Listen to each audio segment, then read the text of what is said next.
What's up guys, Al here from AM Training, and my jaw and tongue are sore. And before I get any gay for pay comments and or requests, it's actually from this session, because you know it's a good session when everything in your body is sore, especially your tongue and your jaw. That's pretty weird.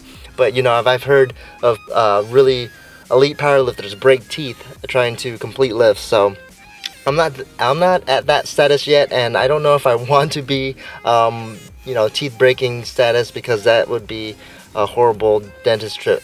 And anyways, yeah, this session is I'm squatting 365. It was a good session. I do this for 6x6 plus more reps. You'll see what I mean later on, but that was my first set there. Alright, moving on to the second set, and this is still 365 like I said, and front view this time, and the garage is open. My friend just came. He was a little late, but that's okay.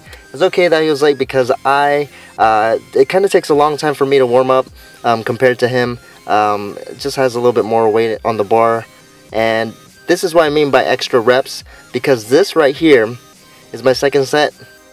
Boom, and I failed. So what I was saying before was that I wasn't sure if I should bail from the front or back. This time I bailed from the going to the back side and dumping it forward, because I leaned forward. My hips shot up way too quick than I wanted it to, and that kind of threw me off balance. As you can see, the prior 3 reps there, they were relatively easy. It wasn't a strength issue, it was just a balance issue, and I keep doing that, and I really need to work on it. I was just kind of, I think I was rushing it. I'm not sure what I was doing. I didn't give myself the cue of pushing the bar, the bar with my back, and that's what happens when you kind of rush things. So there's a difference between exploding and rushing, and that was a good example of fucking up and rushing.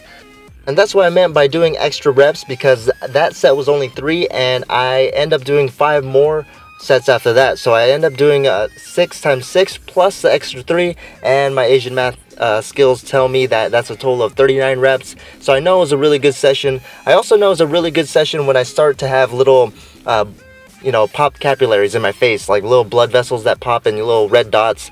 And you know, I get those every now and then. I also get, you know, the occasional bloody nose.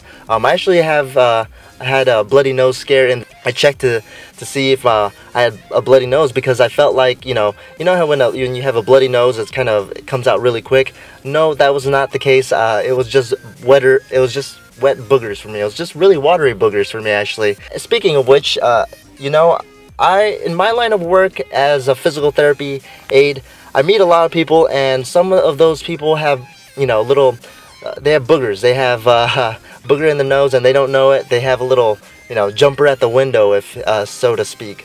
But how do you tell them if they have, you know, a jumper at the window? I feel like, should you tell them?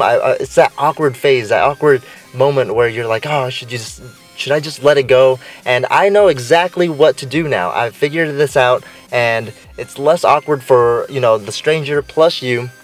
And you pretty much ask them, like, hey, you know what, stranger? If I had a booger up my nose, hypothetically, would you tell me if I do? And then if they say yes, then you go ahead and tell them that, hey, stranger, you have a jumper at the window.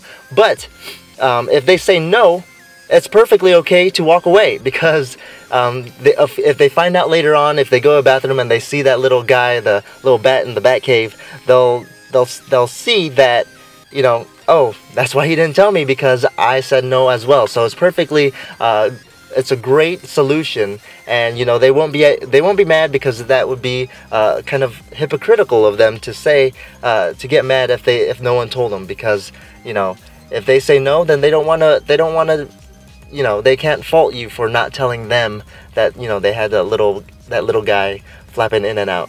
You know, those flappers, those little booger flappers where you kind of breathe and then you can see them when you exhale, but you can't see them when you inhale. Anyways, I digress. Go ahead and check out my progress. Train hard, train smart, guys.